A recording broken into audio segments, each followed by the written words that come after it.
Hello everyone, welcome back to my channel. Last night I checked out the brand new horror prequel, Apartment 7A on Paramount Plus.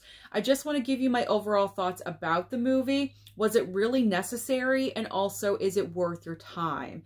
Now, Apartment 7A is the prequel to the classic iconic horror film, Rosemary's Baby. So if you are familiar with that movie, we are following the character of Terry, who does have a couple of notable scenes in Rosemary's Baby.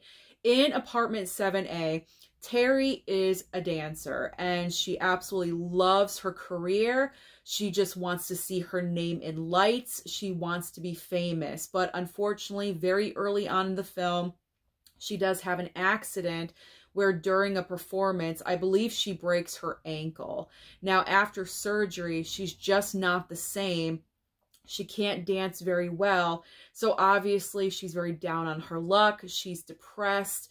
And she really has nothing to look forward to. She still keeps trying to revive her career, but nothing is happening. She's unemployed. She's living with her friend.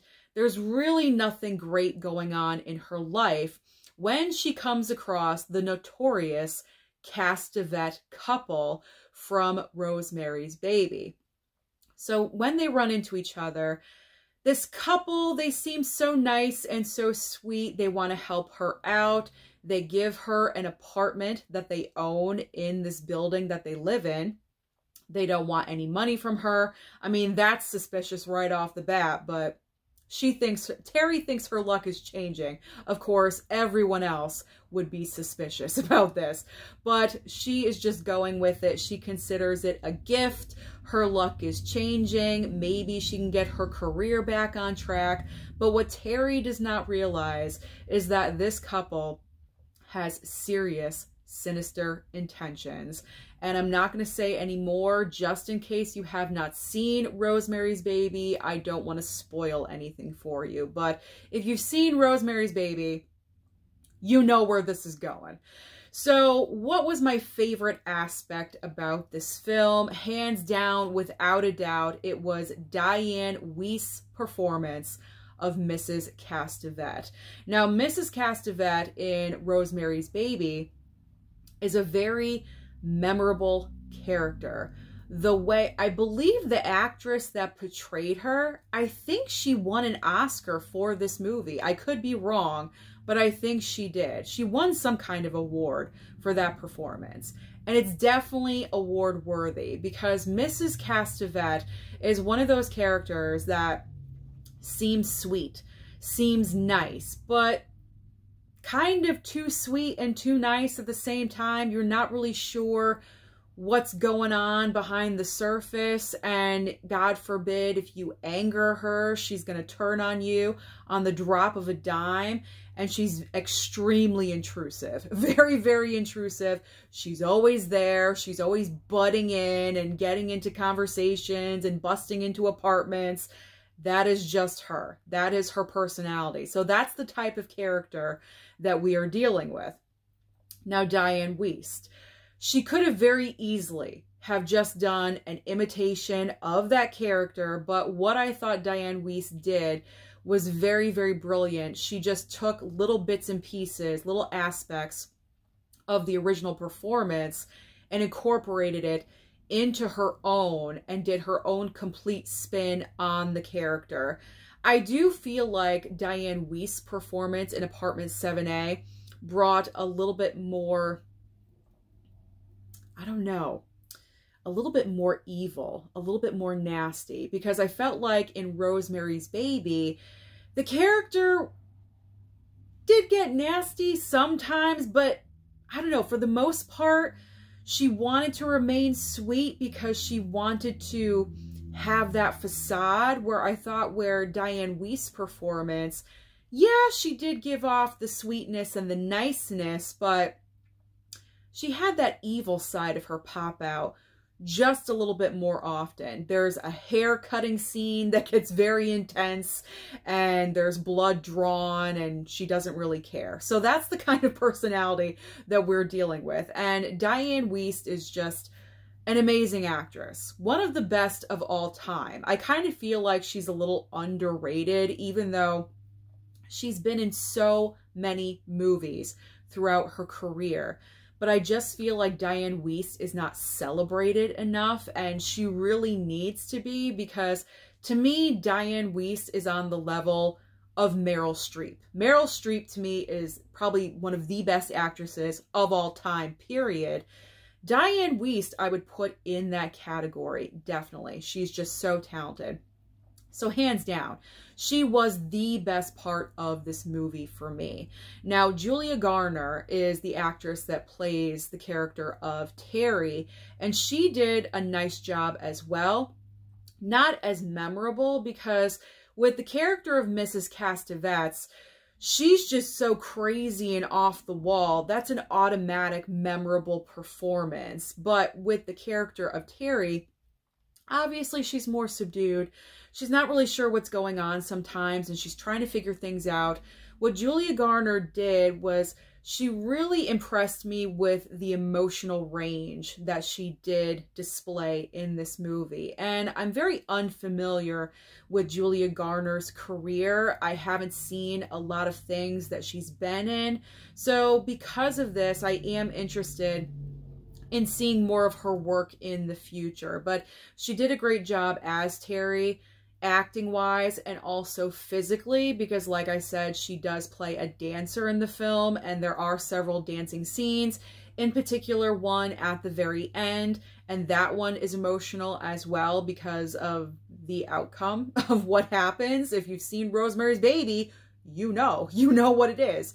So I thought she did a great job as well. Those were my two acting highlights, and I do have to say, obviously, there is a very extensive supporting cast, but those were the only two performances that really popped out at me.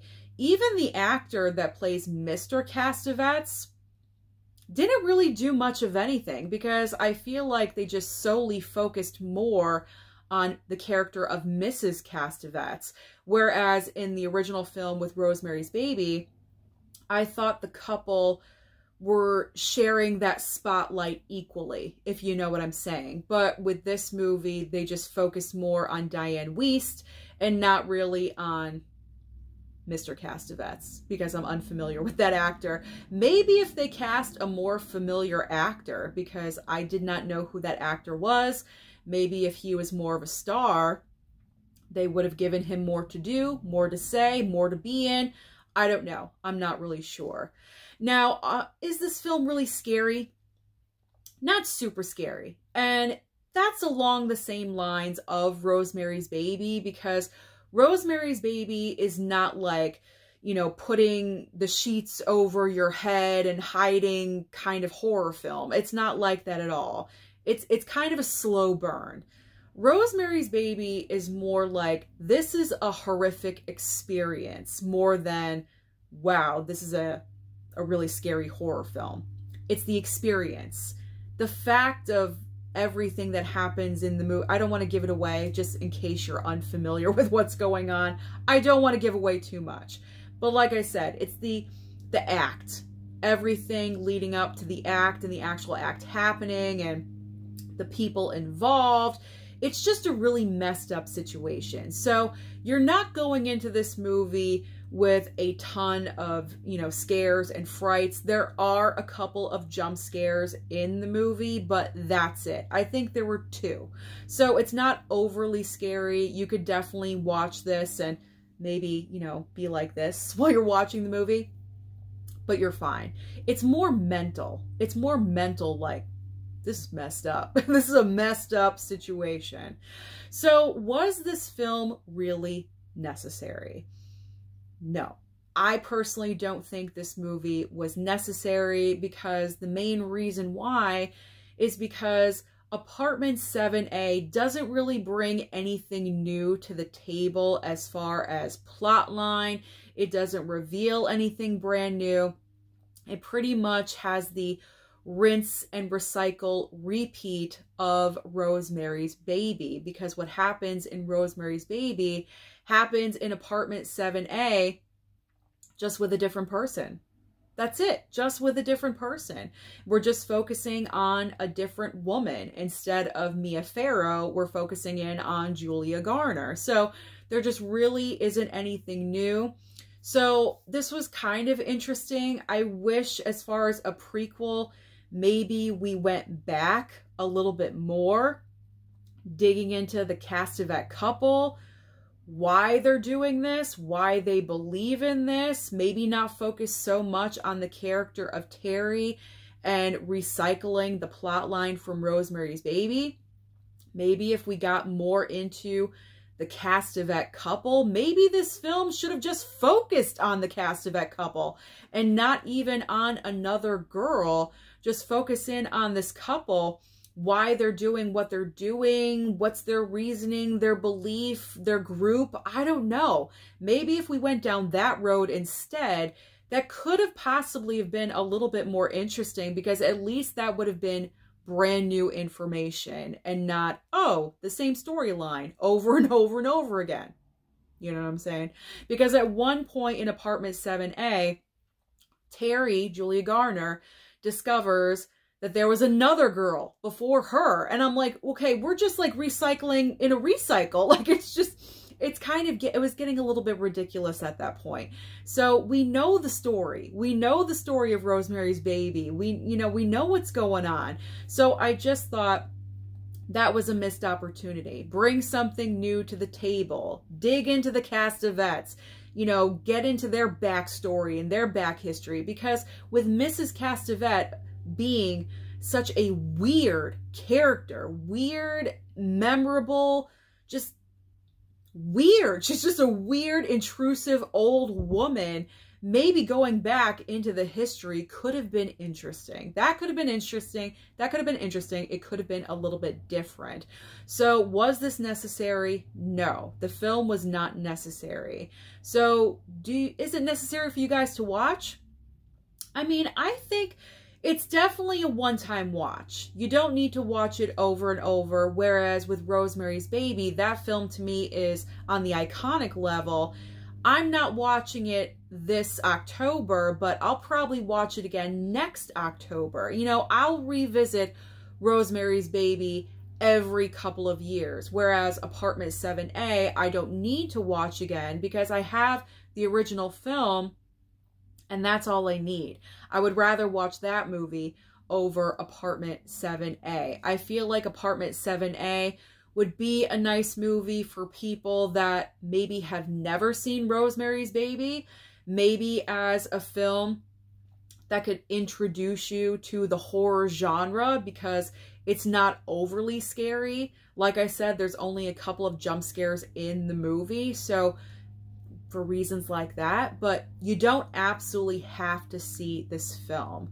So overall, I thought it was a decent movie, really saved by Diane Weist's performance and also Julia Garner. That's the reason why I gave this movie a 3.5 star on my Letterboxd. Their performances gave that extra half star. Otherwise, I probably just would have given it average 3-star movie because I didn't hate it. I thought it was a well-made movie. It just didn't bring anything else to the table. So because of that, I can't give it a 4, definitely not a 5. So because of strong performances, 3.5 star. So those are my thoughts about Apartment 7A. Comment down below and let me know if you've seen this movie. What is your perspective about it? Did you enjoy it? How does it compare to Rosemary's Baby? Did you think it was necessary? Comment down below and let me know. Don't forget to like and subscribe before you leave, and I'll see you next time.